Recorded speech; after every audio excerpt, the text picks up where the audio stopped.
فرشتوں کو اللہ تعالیٰ نے قرآن مجید سننے کی صلاحیت دی، پڑھنے کی صلاحیت نہیں دی۔ فرشتوں میں سے صرف حضرت جبرائیل علیہ السلام کو اللہ تعالیٰ نے پڑھنے کا استثناء عطا فرمایا، اور انہوں نے نبی علیہ السلام کے ساتھ قرآن مجید کا دورہ فرمایا۔ باقی فرشتے نہیں پڑھ سکتے۔ اب جو کام انسان خود نہ کر سکتا ہو، کوئی دوسرا کر رہا ہو تو تعجب سے انسان دیکھتا ہے۔ جب کوئی قرآن پڑھتا ہے تو فرشتے وہاں بھاگے آتے ہیں، اکٹھے ہو جاتے ہیں، ایک دوسرا تیسرا چوتھا۔ آپ یوں سمجھیں کہ فرض کرو یہاں قاری عبدالباسط عبدالصمد قرآن مجید پڑھ رہے ہیں، اب جو لوگ بھی سنیں گے نا وہ سب اکٹھے ہونے شروع ہو جائیں گے اور ایک بڑا مجمع لگ جائے گا۔ بالکل اسی طرح جب کوئی بھی قرآن مجید پڑھتا ہے، مرد ہو یا عورت ہو، تو فرشتے اکٹھے ہونے شروع ہو جاتے ہیں، حتیٰ کہ فرشتوں کا اس بندے کے سر سے لے کے آسمان تک ایک مجمع لگ جاتا ہے، اور وہ فرشتے اس بندے سے محبت کرتے ہیں۔ حدیث مبارکہ میں ہے کہ ان کو اس کا پڑھنا اتنا اچھا لگتا ہے کہ فرشتہ اس قاری کے لبوں پر آ کر اپنے لب رگا دیتا ہے، یعنی اس کے لبوں کو بوسہ دیتا ہے۔ قرآن مجید کا پڑھنا ان فرشتوں کے نزدیک اتنا اعلیٰ عمل ہے، اور اللہ تعالیٰ اس بندے کے قرآن مجید کا جواب بھی دیتے ہیں۔ چنانچہ بندہ پڑھتا ہے الحمدللہ رب العالمین، اللہ رب العزت خود جواب دیتے ہیں اس کو، حمدنی عبدی، میرے بندے نے میری حمد بیان فرمائی۔ پھر وہ اگلی آیت پڑھتا ہے، اللہ تعالیٰ اس کو بھی جواب دیتے ہیں۔ ایک ایک آیت قاری پڑھتا جاتا ہے اور اللہ تعالیٰ اس کا جواب دیتے جاتے ہیں، اور یوں قرآن مجید کی تلاوت مکمل ہوتی ہے۔ آپ غور کیجئے وہ کیسی کیفیت ہوگی کہ جس میں بندہ پڑھ رہا ہے اور اللہ رب العزت جواب دے رہے ہیں۔ اس لیے قرآن مجید کا پڑھنا ایک بہت ہی عظیم عمل ہے۔ امام اعظم امام عاصم کوفی رحمۃ اللہ علیہ، شاید ان کا یہ واقعہ ہے جو میری یادداشت میں ہے، ممکن ہے کسی اور قاری کا ہو۔ وہ مسجد نبی میں قرآن مجید پڑھاتے تھے، مگر ان کے منہ سے بہت خوشبو آتی تھی۔ سارے شاگرد حیران، حضرت الائچی استعمال کرتے ہیں یا کوئی اور خوشبو استعمال کرتے ہیں کہ منہ سے اتنی خوشبو آتی ہے۔ چنانچہ ایک طالب علم ان کے پیچھے لگ گیا، حضرت آپ بتائیں کیا استعمال کرتے ہیں، خوشبو بہت آتی ہے۔ وہ بار بار کہتے بھئی میں کچھ منہ میں نہیں ڈالتا، حضرت خوشبو بہت آتی ہے، بھئی میں کچھ نہیں ڈالتا۔ اب کچھ بچے ہوتے ہیں نا لسوڑا ٹائپ، چپک ہی جاتے ہیں، وہ بھی اسی طرح کا تھا، لگا رہا۔ حضرت آخر کوئی تو وجہ ہے، آخر یہ خوشبو کیوں آتی ہے؟ تو جب اس نے اصرار کے ساتھ پوچھا تو حضرت نے فرمایا کہ مجھے ایک رات خواب میں نبی علیہ السلام کی زیارت نصیب ہوئی۔ اللہ کے حبیب صلی اللہ علیہ وسلم نے فرمایا کہ عاصم تم میری مسجد میں قرآن پڑھانے میں مشغول رہتے ہو، لاؤ میں تمہارے لبوں کو بوسہ دوں۔ جس دن سے نبی علیہ السلام نے میرے لبوں کو بوسہ دیا، اس وقت سے میرے منہ سے خوشبو آ رہی ہے۔ تو قرآن مجید کا پڑھنا اللہ رب العزت کے ہاں بڑا مرتبہ رکھتا ہے۔ انسان قرآن مجید کو پڑھے تو محبت کے ساتھ، شوق کے ساتھ۔ ایک بات ذہن میں رکھیے کہ قرآن مجید کی محبت جس دل میں موجود ہوگی وہ بندہ ہمیشہ ہدایت پر رہے گا، وہ کبھی گمراہ نہیں ہو سکتا۔ میں آج آپ کو دو واقعات سناتا ہوں، ایک نوجوان لڑکے کے اور ایک نوجوان لڑکی کا واقعہ۔ امریکہ میں ایک نوجوان انجینئر تھا اور بڑی ٹھاٹھ کی زندگی گزار رہا تھا۔ کسی انگریز لڑکی کے ساتھ اس کا تعلق بن گیا۔ اے انسان، تو جتنا چاہے گناہ کر، اگر اللہ نے تیری اسی زندگی کو جہنم نہ بنا دیا تو یاد رکھنا، ڈھونڈنے والا ستاروں کی گزرگاہوں کا اپنے افکار کی دنیا میں سفر کر نہ سکا، جس نے سورج کی شعاؤں کو گرفتار کیا، زندگی کی شب تاریک سحر کر نہ سکا۔ ساری دنیا کو کمکموں سے روشن کرنے والا انسان من میں اندھیرا لیے پھرتا ہے۔ اپنے ہی من میں اندھیرا ہے تو باہر کی روشنی کا کیا فائدہ؟ تو محنت کا میدان صرف مادہ نہیں ہے، انسان کو اپنا دل یہ محنت کا میدان بنانا چاہیے تاکہ اپنے اندر سے صفات نکلیں۔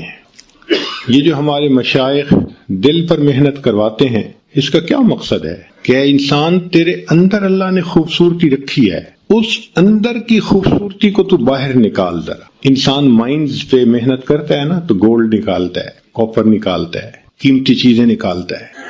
ایسے اپنے دل کی زمین پر محنت کرے تو کہیں اندر سے خوش خلقی نکلے گی، کہیں سے عاجزی نکلے گی، کہیں سے اندر سے ہمدردی نکلے گی، کہیں سے پاک دامنی نکلے گی۔ یہ چیزیں ہیں جو انسان کو اللہ کی نظر میں قیمتی بنا دیتی ہیں۔ تو ذکر و سلوک کی محنت سے انسان اندر کی خوبصورتی کو باہر نکالنے میں کامیاب ہو جاتا ہے۔ یہ کوئی الگ چیز نہیں ہے، انسان کے اندر، اور ہر انسان کے اندر یہ خیر موجود ہے، ہر انسان میں اللہ نے یہ چیز رکھی ہے۔ چنانچہ نبی علیہ السلام نے ارشاد فرمایا الناس معادن، انسانوں کی مثال معادن کہتے ہیں مائنز کو، مختلف مائنز جو نکلتی ہیں ان کی مانند ہے، کمعادن الذهب والفضہ، جیسا کہ سونے اور چاندی کی کان ہوتی ہے۔ تو ہر انسان اگر محنت کرے تو کوئی سونے جیسا، کوئی چاندی جیسا، کوئی تانبے جیسا، ہر ایک انسان میں خوب اچھائیاں ہیں۔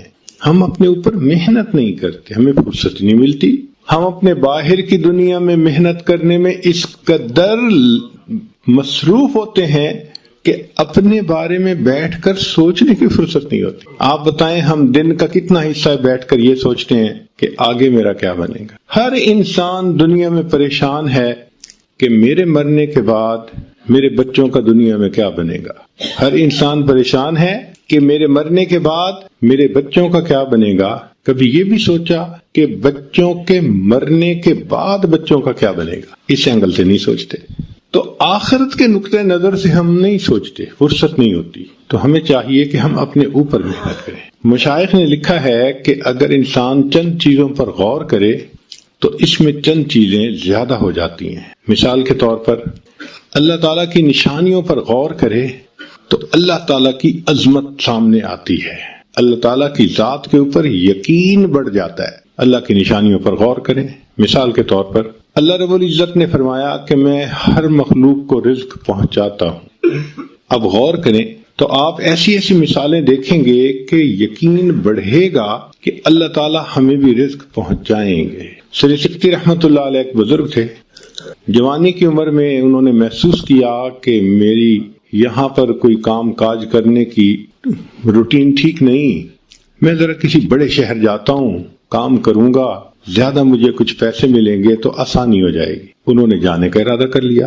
اب مشائخ چاہتے تھے کہ یہ نیک اور اچھا نوجوان بن سکتا ہے تو یہ یہیں رہے، مگر وہ سب سے ملے اور کہنے لگے کہ بس میں جا رہا ہوں۔ جب گئے تو 4 دن کے بعد پھر واپس آ گئے۔ تو بزرگوں نے پوچھا، استاد نے پوچھا کہ واپس کیوں آ گئے؟ کہنے لگے جی میں راستے میں ایک درخت کے نیچے سویا، آنکھ کھلی تو میں نے دیکھا کہ ایک معذور چڑیا ہے، اس کا پر زخمی ہے، وہ اڑ نہیں سکتی اور وہ بیٹھی ہوئی ہے، اور ایک صحت مند چڑیا اپنے منہ میں ایک دانہ لے کے آتی ہے اور اس معذور چڑیا کے منہ میں ڈال دیتی ہے۔ تو میں نے دل میں سوچا کہ جو پروردگار عالم معذور چڑیا کو پال رہے ہیں تو میں تو صحت مند انسان ہوں، مجھے تو ضروری پالیں گے، اس لیے میں واپس آ گیا۔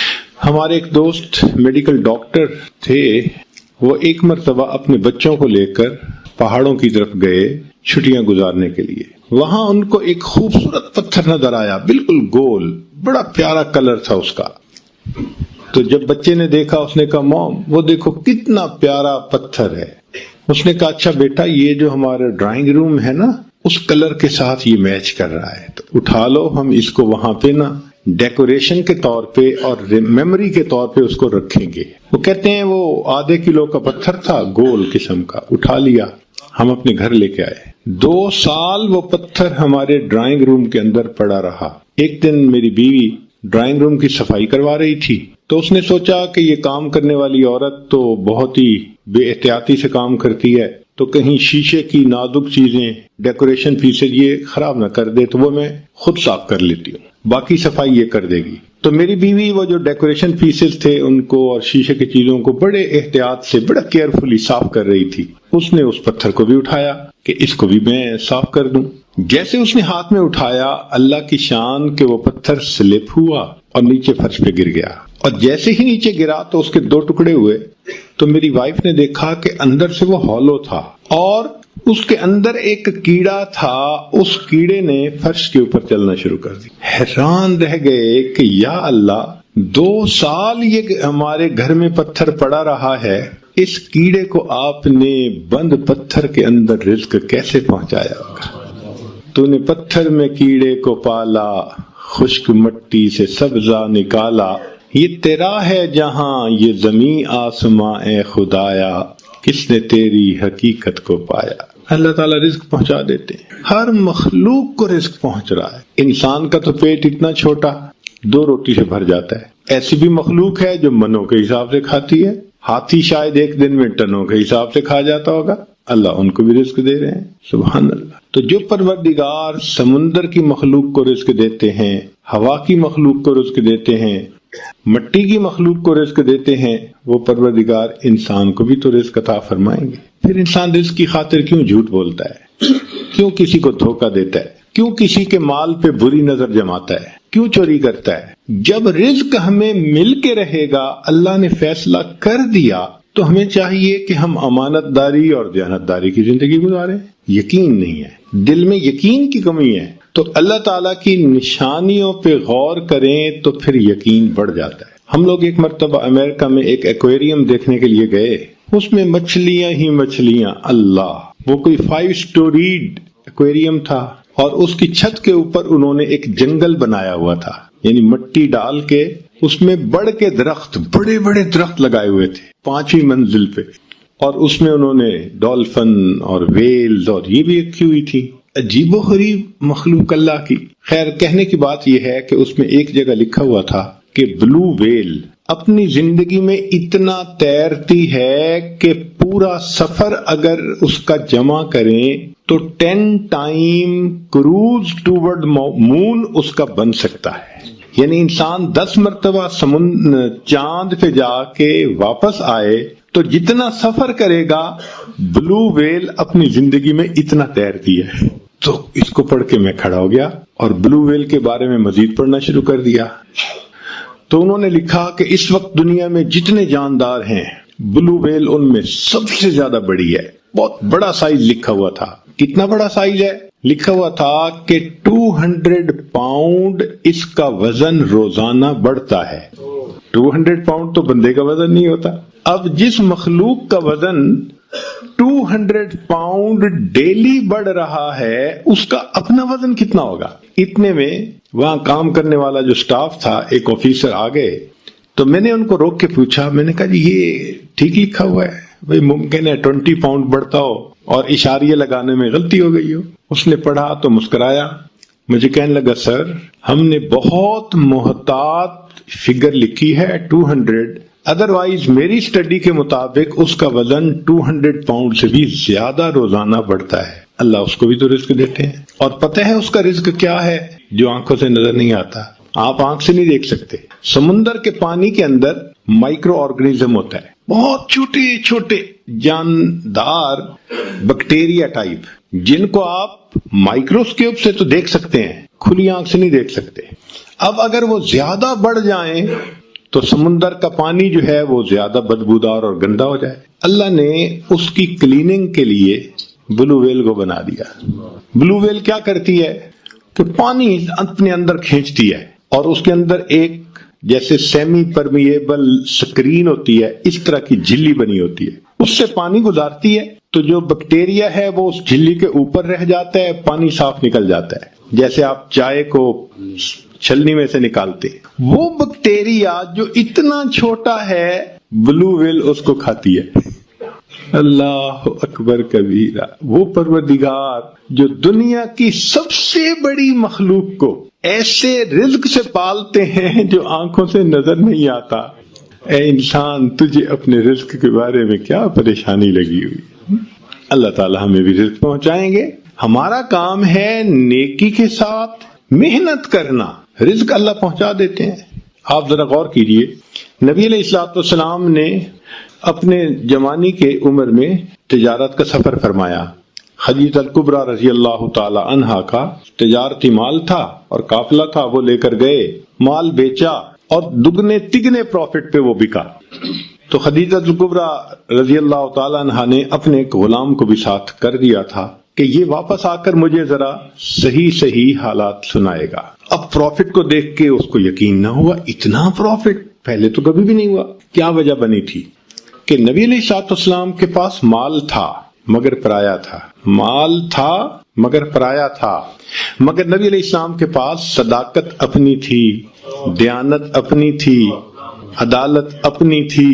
نبی علیہ الصلوۃ والسلام نے اپنی ان صفات کو پرائے مال پر لگایا، اللہ نے اس کو تگنا چوگنا کر دیا. اے انسان، تو اپنی ان صفات کو اپنے مال پہ لگائے گا، اللہ تیرے مال میں برکت کیوں نہیں عطا فرمائیں گے؟ تو اللہ تعالیٰ کی نشانیوں پر غور کرنے سے انسان کے اندر یقین بڑھتا ہے اللہ تعالیٰ کی ذات کے ساتھ۔ دوسری بات کہ اللہ تعالیٰ کی نعمتوں پر غور کرنے سے اللہ تعالیٰ کے ساتھ محبت بڑھتی ہے۔ اللہ تعالیٰ نے ہمیں کتنی نعمتوں سے نوازا ہے ہم گن بھی نہیں سکتے۔ ایک مرتبہ حرم میں ایک آدمی کو میں نے دیکھا، اس کے دونوں بازو اس کے کندھے سے کٹے ہوئے تھے اور وہ نماز پڑھ رہا تھا۔ یقین جانو اس کو دیکھ کے آنسو تھمتے نہیں تھے۔ میں سوچتا ہی رہا، یا اللہ یہ اپنا چہرہ کیسے دھوتا ہوگا، یہ کھانا کیسے کھاتا ہوگا، یہ کپڑے کیسے بدلتا ہوگا، اللہ رات کو سوئے ہوئے اس کے جسم سے اگر کمبل اتر جاتا ہوگا یہ کمبل کیسے اوپر پھر لیتا ہوگا۔ پھر اس وقت احساس ہوا، اللہ آپ نے جو یہ نعمت ہمیں بن مانگے عطا فرمائی، ہم نے اس نعمت کو گناہوں میں استعمال کر لی۔ اللہ تعالیٰ ہمیں بینائی نہ دیتے ہم اندھے ہوتے، گویائی نہ دیتے ہم گنگے ہوتے، سماعت نہ دیتے ہم بہرے ہوتے، رزق نہ دیتے ہم بھوکے ہوتے، پانی نہ دیتے ہم پیاسے ہوتے، کپڑے نہ دیتے ہم ننگے ہوتے، اللہ تعالیٰ صحت نہ دیتے ہم بیمار ہوتے، اللہ تعالیٰ اولاد نہ دیتے لاولد ہوتے، گھر نہ دیتے بے گھر ہوتے، اگر اللہ تعالیٰ ہمیں علم نہ دیتے ہم جاہل ہوتے، اگر اللہ تعالیٰ ہمیں عزت نہ دیتے ہم ذلیل ہوتے۔ اے انسان، تو جو عزتوں بری زندگی گزار رہا ہے یہ تیرے مالک کا کرم اور احسان ہی تو ہے۔ اللہ کی رحمت کی نظر ہٹتی ہے، انسان گھر بیٹھے بٹھائے ذلیل ہو جاتا ہے، سروں سے دوپٹے اتر جاتے ہیں۔ اللہ اکبر کبیرہ۔ ایک وقت ہوتا ہے مٹی کو ہاتھ لگائے سونا بنتی ہے، اور جب دن پلٹتے ہیں پھر کہتے ہیں حضرت آج تو سونے کو بھی ہاتھ لگائیں تو مٹی بن جاتا ہے۔ تو ہم اللہ تعالیٰ کی نعمتوں پر غور کریں تو اللہ تعالیٰ کی محبت ہم دل میں بڑھ جائے گی۔ اللہ تعالیٰ کی نشانیوں پر غور کرنے سے یقین بڑھتا ہے، نعمتوں پر غور کرنے سے اللہ تعالیٰ کی محبت بڑھتی ہے، اور اللہ کے وعدوں پر غور کرنے سے اعمال کرنے کی رغبت بڑھ جاتی ہے۔ ہمیشہ اللہ کے وعدے سچے، ہمیشہ سچے۔ قرآن مجید میں اللہ تعالیٰ نے ایک واقعہ بیان کیا ہے، وَأَوْحَيْنَا إِلَىٰ أُمِّ مُوسَىٰ أَنْ أَرْضِعِيهِ، اور ہم نے وحی کی موسیٰ علیہ السلام کی والدہ کی طرف کہ تو اپنے بیٹے کو دودھ پلا، فَإِذَا خِفْتِ عَلَيْهِ، اور اگر تجھے بیٹے کے بارے میں ڈر لگے کہ اس کو پولیس والے پکڑ کے لے جائیں گے، قتل کر دیں گے، فَأَلْقِيهِ فِي الْيَمِّ، تو تم اپنے بیٹے کو دریا میں پھینک دینا، فَلْيُلْقِهِ الْيَمُّ بِالسَّاحِلِ، پھر یہ تیرا بیٹا دریا اس کو کنارے پر لگا دے گا، ساحل پہ لگے گا، مگر یاخذہ عدو لی و عدو اللہ، اس کو وہ بندہ پکڑے گا جو بچے کا بھی دشمن، اللہ فرماتے ہیں میرا بھی دشمن، مگر ساتھ کہہ دیا ولا تخافی ولا تحزنی، تم نے خوف زدہ بھی نہیں ہونا، تم نے غم زدہ بھی نہیں ہونا، انا رادوہ الیک، ہم اسے تمہارے پاس واپس لوٹائیں گے، وَجَاعِلُوهُ مِنَ الْمُرْسَلِينَ، اور ہم اس کو رسولوں میں سے بنائیں گے۔ اب اللہ رب العزت نے ایک خاتون کے ساتھ، عورت کے ساتھ ایک وعدہ فرمایا۔ آپ جانتے ہیں کہ عورت کتنی کمزور دل ہوتی ہے، اور پھر اپنے بیٹے کے بارے میں کتنی سینسیٹیو ہوتی ہے۔ جنگل کا سفر کرے نا تو بتاتے ہیں کہ بھئی وہاں اگر کسی فیمیل کے ساتھ بچہ ہو تو وہ بہت زیادہ کیئرفل ہوتی ہے، قریب نہیں آنے دیتی کسی کو۔ اگر ایک عام جاندار بچے کے بارے میں اتنا سینسیٹیو ہے تو انسان ہے، تو ماں کا دل بچے کے بارے میں تو بہت ہی زیادہ نازک ہوتا ہے۔ اس بچے کے بارے میں اللہ فرما رہے ہیں کہ تو اس کو دریا میں ڈال دینا۔ اب عقل کہتی ہے یا اللہ آپ نے اگر اسے رسولوں میں سے بنانا ہے تو میں کسی غار میں چھوڑ آتی ہوں، میں اس کو چھت کے اوپر سلا دیتی ہوں، کسی کو پتہ ہی نہ چلے۔ نہیں، اللہ تعالیٰ بندے کے مشاہدے کو توڑتے ہیں، دیکھتے ہیں کہ اس کو میرے وعدوں پہ یقین ہے یا نہیں، اس لیے فرمایا تو نے اسے پانی میں ڈالنا ہے۔ عقل کہتی ہے کہ پانی میں ڈالنے کے لیے مجھے ایک بکسا بنانا پڑے گا، اگر اس میں نے سانس لینے کے لیے سوراخ چھوڑے کہ ہوا جائے تو ان سوراخوں سے پانی اندر جائے گا، بچہ ڈوب کے مر جائے گا۔ اگر اس کو واٹر ٹائٹ بنایا تو وہ ایئر ٹائٹ بھی ہو جائے گا اور بچہ دم گھٹ کے مر جائے گا۔ عقل کہتی ہے تیرا بچہ بچ نہیں سکتا، مگر حکم خدا ہے دریا میں ڈالو۔ یہ ایک ٹیسٹ ہے، یہ ایک امتحان ہے، اور امتحان بھی ماں کا بچے کے بارے میں کتنا کمزور دل ہوتا ہے، مگر وہ خاتون اللہ کے وعدے پر یقین رکھتی تھی، بھروسہ رکھتی تھی۔ چنانچہ جب ایسا ماحول ہوا کہ خطرہ ہوا، اس نے بچے کو ایک بکسے میں ڈالا اور بکسے کو دریا میں ڈال دیا۔ ذرا غور کیجئے، جب اس نے بکسے کو دریا میں ڈال دیا ہوگا دل کا کیا حال ہو رہا ہوگا۔ واپس گھر آ گئی، دل اداس ہے، غمزدہ ہے، کہہ بھی نہیں سکتی، رو بھی نہیں سکتی، مگر چپ ہے، پتہ نہیں میرے بچے کے ساتھ کیا بنا ہوگا۔ اب ادھر اللہ تعالیٰ نے اس بچے کو کنارے تک پہنچا دیا۔ فرعون اپنی بیوی کے ساتھ وہاں پر چہل قدمی کر رہا تھا، تو اس کے ساتھ اس کے غلام تھے، انہوں نے بکسا دیکھا، پکڑا، لا کے پیش کر دیا۔ اس نے کہا کھولیں۔ جب انہوں نے بکسے کو کھولا، اللہ تعالیٰ فرماتے ہیں وَأَلْقَيْتُ عَلَيْكَ مَحَبَّةً مِّنِّي، اے میرے پیارے موسیٰ علیہ السلام، ہم نے آپ کے چہرے پر محبت کی تجلی ڈال دی تھی۔ ایک تو بچہ ویسے ہی خوبصورت ہوتا ہے بچپن میں، تو اللہ فرماتے ہیں کہ ہم نے محبت کی تجلی، تو مفسرین نے لکھا اتنا خوبصورت چہرہ تھا، چمکتا چہرہ تھا کہ بچہ تو ڈائمنڈ کی طرح، ایک معصومیت، اوپر سے خوبصورتی۔ تو اس کو دیکھتے ہی فرعون کی بیوی اپنا دل دے بیٹھی، کہنے لگی لا تقتلوہ، مجھے قتل نہیں کرنا، عسیٰ ان ینفعنا او نتخذہ ولدا، ہم اس کو اپنا بیٹا بنائیں گے، ہم اس سے نفع پائیں گے۔ اب جب بیوی نے کہہ دیا تو فرعون جو ہزاروں بچوں کو قتل کروا چکا تھا کہنے لگا ٹھیک ہے، اگر تم کہتی ہو تو میں ایسا نہیں کرتا۔ اب یہ آیت پڑھ کے ہم عورتوں کو کہتے ہیں کہ تم کہتی ہو خاوند نہیں سنتا، وہ تو بڑے بڑے فرعون سنا کرتے تھے، بیوی کی کون نہیں سنتا ہے؟ تو وہاں پر بیوی نے کہہ دیا لا تقتلو، اس کو قتل نہیں کرنا، ہم بیٹا بنائیں گے۔ تو فرعون نے دین اینڈ دیئر ڈیسیژن لے لیا، ہم نے اسے قتل نہیں کرنا، ہزاروں کو قتل کروا چکا ہے۔ دیکھو اللہ نے کیسے بچے کو بچایا۔ اب جب بیٹا بنا لیا، ہوا یہ تھا کہ اس کے ذہن میں یہ بات گئی تھی فرعون کے کہ جب اس بچے کو بیٹا بنا کے اپنے گھر میں پالوں گا تو یہ مجھ سے کیوں تخت و تاج چھینے گا، یہ تو میرا وفادار ہوگا، لہذا چلو میں اس کو قتل نہیں کرواتا۔ اب اس نے کہا کہ بچے کو لے کے چلو۔ اس زمانے میں یہ فیڈر کی مائیں نہیں ہوتی تھیں، عورتیں ہی بچے کو دودھ پلا سکتی تھیں، تو بچے کو دودھ پلانے کا وقت آ گیا۔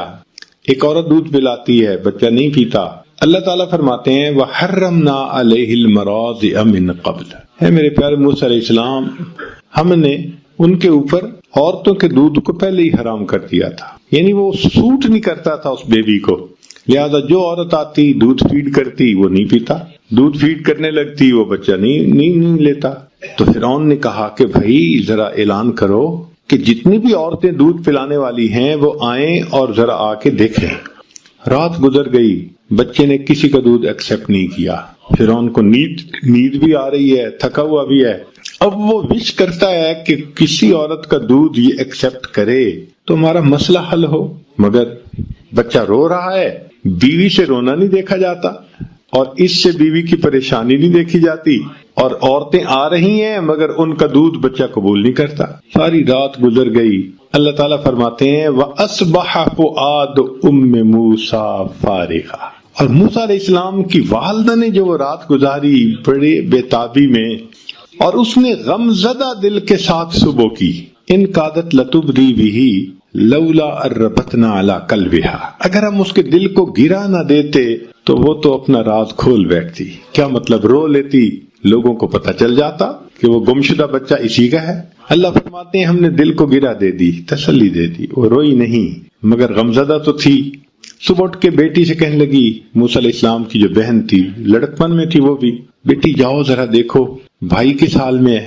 وہ بچی دوڑی ہوئی گئی اور اس نے جا کے وہاں جو حالات دیکھے کہ ایک عورت دودھ پلانے لگتی ہے، بچہ نہیں قبول کرتا، پھر دوسری دودھ پلاتی ہے، پھر تیسری، ایک لائن لگی ہوئی ہے۔ تو جب اس نے یہ دیکھا تو اس نے فرعون کو کہا هل ادلکم علی اہل بیت یکفلونہ لکم وہم لہ ناصحون، کیا میں تمہیں ایسے گھر والوں کے بارے میں نہ بتاؤں کہ جو اس کی کفالت بھی کریں گے، دودھ بھی پلائیں گے اور بڑے ہمدرد بھی ہوں گے۔ تو فرعون کے دل میں کھٹکا تو ہوا، کیوں یہ کہہ رہی ہے؟ تو اس نے سر کے بالوں سے پکڑا، اے لڑکی تو کیوں کہہ رہی ہے ایسے؟ اس نے کہا جی ہم آپ کی رعایا ہیں، ہم آپ کی خیر خواہی نہیں کریں گے تو کون کرے گا؟ اس نے کہا بات تو ٹھیک ہے، لے آؤ جس کو لاتی ہو۔ موسیٰ علیہ السلام کی بہن دوڑی ہوئی آئی اور آ کے امی چلو چلو بچہ دودھ نہیں پی رہا، تو ماں آ گئی۔ اب جب ماں نے دودھ پلایا تو موسیٰ علیہ السلام نے پینا شروع کر دیا، بچے نے فوراً پینا شروع کر دیا، ایک شور مچ گیا، ایک عورت کا دودھ بچے نے ایکسپٹ کر لیا۔ وہ فرعون کو تو پہلے ایگزرٹ ہو چکا تھا، ایگزاسٹڈ تھا، سونا چاہتا تھا، وہ بدبخت تو سننا چاہتا تھا کہ بچہ دودھ قبول کرے تو میری جان چھوٹے۔ جب اس کو نیوز ملی نا، کہنے لگا ہاں بالکل ٹھیک ہے، اس عورت کو جانے نہیں دینا، میں سونے جا رہا ہوں۔ لو جی، عورت کو گھر میں رکھ لیا گیا، عورت دودھ پلاتی ہے، بچہ خوشی سے پی لیتا ہے، اب بچہ خوش ہو کے ہنستا ہے، کھیلتا ہے، سب بہت مطمئن ہے۔ تیسرا دن ہوا تو موسیٰ علیہ السلام کی والدہ نے فرعون سے کہا کہ دیکھو بھائی، اپنا گھونسلہ اپنا، کچا ہو یا پکا، میں تو اس محل میں نہیں رہ سکتی، میں تو اپنے گھر واپس جا رہی ہوں۔ جب وہ واپس جانے لگی اور فرعون نے دیکھا کہ یہ رکے گی نہیں، کہتے اچھا سنو، ہمارے بیٹے کو بھی ساتھ لے جاؤ، اس کو دودھ تم وہاں پلاتی رہنا، ہم تیری تنخواہ وہیں پہ بھیج دیا کریں گے۔ اللہ تعالیٰ قرآن مجید میں فرماتے ہیں فَرَدَدْنَاهُ إِلَىٰ أُمِّهِ، ہم نے اسے لوٹا دیا اس کی ماں کی طرف، کئی تقرّ عَيْنُهَا، تاکہ اس کی آنکھیں ٹھنڈی ہوں، وَلَا تَحْزَنْ، اور وہ غم زدہ نہ ہو، وَلِتَعْلَمْ، اور وہ جان لے، أَنَّ وَعْدَ اللَّهِ حَقٌّ، اللہ کے وعدے سچے ہیں، وَلَٰكِنَّ أَكْثَرَهُمْ لَا يَعْلَمُونَ، ہم بندے نہیں سمجھتے، واقعی اللہ کے وعدے تو سچے ہوتے ہیں۔ آپ کہیں گے جی بڑی دور کی مثال ہے، قریب کے زمانے کی مثال دیکھنی ہے تو نبی علیہ الصلوۃ والسلام کی مثال دیکھ لیجیے۔ مکہ مکرمہ میں شروع میں کیا حالات تھے؟ جو کلمہ پڑھتا تھا اسی کو مار پڑتی تھی، کسی کے سینے پہ چٹان رکھ دی جاتی تھی، کسی کو ریت پہ گھسیٹا جاتا تھا، کسی کو مارا جاتا تھا۔ سمیہ رضی اللہ عنہ کی ایک ٹانگ کو ایک اونٹ کے ساتھ رسے سے باندھا، دوسری ٹانگ کو دوسرے اونٹ سے، اور دونوں اونٹوں کو مخالف سمت میں انہوں نے بھگایا، اور ان کی پوری باڈی جو تھی وہ درمیان میں سے شیئر آف ہو گئی۔ ایسی تکلیفیں ان کو دیتے تھے۔ خود نبی علیہ الصلوۃ والسلام مسجد میں نماز پڑھ رہے ہیں، اونٹ کی اوجڑی گندگی سے بھری ہوئی اوپر ڈال دی، اتنی وزنی تھی کہ نبی علیہ السلام اٹھ نہیں سکتے تھے۔ پتہ چلا تو سیدہ فاطمہ الزہرا لانا آئیں، بیٹی آئیں جو بھی تھیں، سیدہ زینب شاید تھی، تو انہوں نے آ کے اس کو ہٹایا، تب نبی علیہ السلام نے اٹھ کر دوبارہ نماز مکمل کی۔ ابو بکر لانوں کو مارا گیا، خود نبی علیہ الصلوۃ والسلام کے مبارک گلے میں چادر ڈال کے گھسیٹنے کی کوشش کی گئی۔ یہ حال تھا ابتدا میں، کنڈی دے کے کلمے کی تعلیم کر رہے تھے، اور اس پر بھی ابو جہل نے بیٹھ کے پروگرام بنایا کہ ان کو قتل کرو، جان چھڑاؤ، 100 اونٹ کا انعام متعین کر دیا۔ اب بتائیں کیا حالت ہے کہ کسی کے سامنے اظہار نہیں کر سکتے، مسجد میں آ کے نماز پڑھ نہیں سکتے، اپنے دین کی دعوت دینی کتنی مشکل بن گئی۔ اور اس وقت اللہ تعالیٰ وعدہ فرماتے ہیں کہ اے میرے حبیب صلی اللہ علیہ وسلم، آپ یہاں سے ہجرت کر جائیے، ان الذی فرض علیک القرآن لرادک الی معاد، جس ذات نے آپ پہ قرآن کو نازل کیا وہ آپ کو دوبارہ اسی جگہ پر واپس لوٹائے گا۔ یقین نہیں آتا آنکھوں کو، عقل سوچنے سے عاجز ہے۔ جہاں ہر گھر میں دشمن ہیں، اپنے دشمن بن گئے ہیں اور جان کے پیاسے بن گئے ہیں، یہاں اللہ فرماتے ہیں کہ ہم تمہیں لوٹائیں گے۔ تو اللہ کے حبیب صلی اللہ علیہ وسلم نے ہجرت کا ارادہ کر لیا اور بیت اللہ پر آخری نظر ڈالی، اور بیت اللہ پر نظر ڈالتے ہوئے محبوب صلی اللہ علیہ وسلم کی آنکھوں میں آنسو تھے۔ فرمایا بیت اللہ، میں تجھے کبھی نہ چھوڑتا، اس شہر کے لوگ مجھے یہاں رہنے نہیں دیتے۔ تو آنسوؤں کے ساتھ آپ صلی اللہ علیہ وسلم رخصت ہوئے اور مدینہ طیبہ آئے۔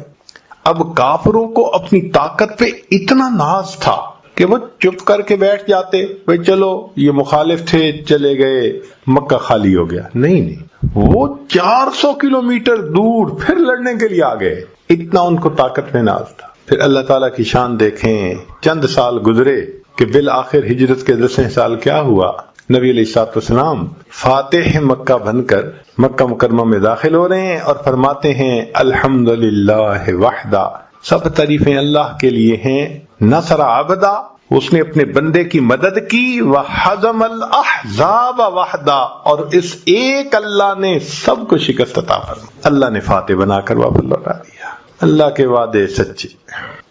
تو اللہ تعالیٰ کے وعدوں پر غور کریں تو انسان کے دل میں عمل کرنے کا جذبہ بڑھ جاتا ہے. پھر اللہ تعالیٰ کی وعیدوں پر غور کریں تو خوف خدا زیادہ ہو جاتا ہے. اللہ تعالیٰ کی وعیدیں یعنی اللہ تعالیٰ نے جو اپنے عذاب کے بارے میں بتایا ہے نا کہ جو انسان گناہ کرے گا تو میرا ایسے عذاب آئے گا، اس پہ غور کرے. ہم نے اپنی زندگی میں دیکھا ہے جس کو شراب کی عادت پڑی اس کی زندگی میں بربادی آنکھوں سے دیکھی گئی. جس بندے کو زنا کی عادت پڑی وہ مختلف بیماریوں کا لازمن مجموعہ بنا. حدیث پاک میں آتا ہے جو زنا کرتا ہے اس کی عمر گھٹا دی جاتی ہے. تو جس نے گناہ کا راستہ اختیار کیا بالآخر برباد ہوا، دنیا کی بھی ذلت آخرت کی بھی ذلت.